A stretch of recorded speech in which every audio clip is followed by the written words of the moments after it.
As the conflict between Russia and Ukraine continues to shape the geopolitical landscape of Europe, the pressure on Ukraine intensifies, and President Volodymyr Zelensky stands at a critical crossroads.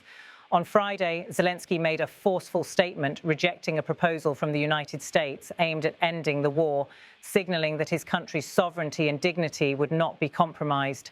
In a video message to the nation, Zelensky stressed that no matter the external pressure, he would never betray Ukraine's national interests. "I will never betray you," Zelensky declared, emphasizing that Ukraine's decision would not be swayed by mere diplomatic pressure. He added, "We must consider the national interest of Ukraine. We do not make grand pronouncements. We will work calmly with the United States and all our partners." His words reflected his commitment to Ukraine's sovereignty, regardless of the external forces bearing down on him. The US plan, which was championed by former President Donald Trump, is a comprehensive proposal containing 28 key points. It calls for Ukraine to cede significant territory to Russia and to drastically reduce its military forces.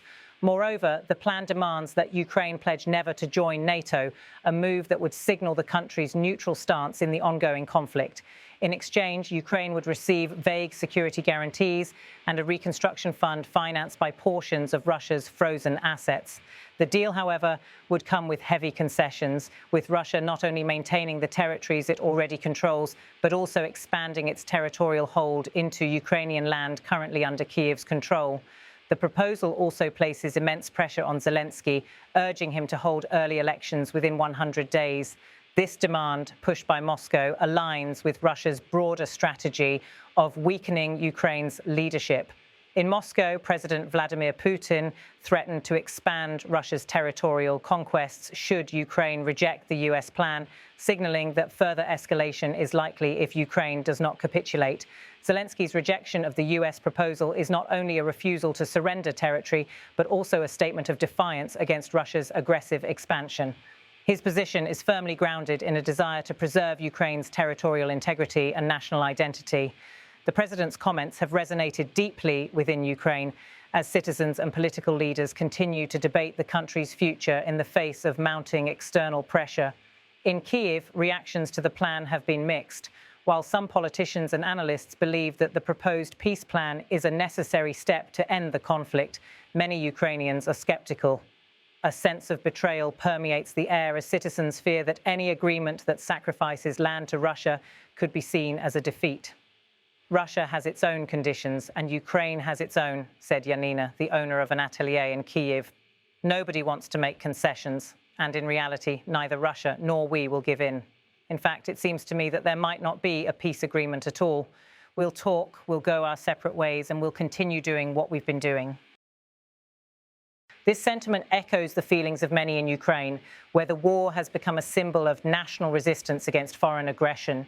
The idea of giving up even a portion of Ukrainian land is deeply unpopular, and for many it is a betrayal of the sacrifices made by the Ukrainian people over the past 4 years. The struggle for survival and sovereignty has become central to the Ukrainian identity, and any suggestion that this struggle could end in compromise is met with strong opposition. On the international stage, the European Union has firmly supported Ukraine in its rejection of the US plan. Ursula von der Leyen, President of the European Commission, reiterated the EU's commitment to Kyiv, emphasizing that the invasion of Ukraine is not just an attack on the country, but a direct challenge to the principles of the United Nations Charter.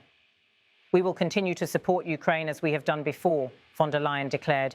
"Ukraine can count on us because this is not only an aggression against Ukraine, but an aggression against the UN Charter. It is on European soil, and therefore we will support Ukraine for as long as necessary." Her words underscored the EU's role as a critical ally in Ukraine's ongoing struggle. The support from the EU has been instrumental in providing Ukraine with both military and humanitarian aid, and this backing is likely to remain crucial as the country faces the prospect of a harsh winter with escalating conflict and the threat of further Russian territorial advances. Meanwhile, in Moscow, President Putin's administration continues to press for Ukrainian concessions. The Kremlin's stance is clear. Ukraine must give in to Russia's territorial demands or face continued conflict. Russia's leadership is not only seeking to maintain control over the Donbas region, which has been at the heart of the conflict, but also to expand its territorial gains further. Putin has made no secret of his desire to redraw the map of Europe in Russia's favour, and Ukraine's resistance is seen as an obstacle to his broader geopolitical ambitions. Zelensky's refusal to accept the US plan is more than a rejection of a peace proposal. It is a rejection of the narrative that Ukraine is a pawn in a larger geopolitical game. By standing firm against external pressures, Zelensky is asserting that Ukraine will determine its own future without interference from foreign powers, be they Russia or the United States. His position is a reminder to both his allies and adversaries that Ukraine's sovereignty is non-negotiable. The situation in Ukraine remains fluid, and the next steps in the conflict are uncertain. Zelensky's leadership is now being tested like never before. The choices he makes in the coming days and weeks will not only shape the future of Ukraine, but also have profound implications for the broader geopolitical landscape. As the winter months approach, the humanitarian situation in Ukraine continues to deteriorate. Bombings and airstrikes have intensified, particularly in cities like Zaporizhzhia, where civilian infrastructure has been targeted.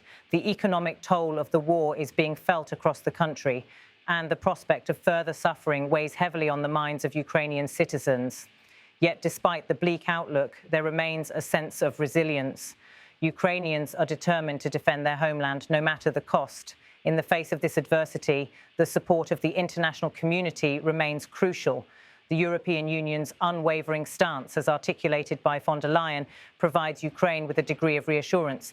But the situation is far from resolved, and the road to peace remains fraught with obstacles. For now, Zelensky continues to face the toughest decision of his presidency. He must balance the pressure from external powers with the needs and aspirations of the Ukrainian people. The question remains, will Ukraine bend under the weight of external diplomatic pressure, or will it continue to resist, holding firm to the ideals of sovereignty and independence? Only time will tell, but one thing is clear: the struggle for Ukraine's future is far from over.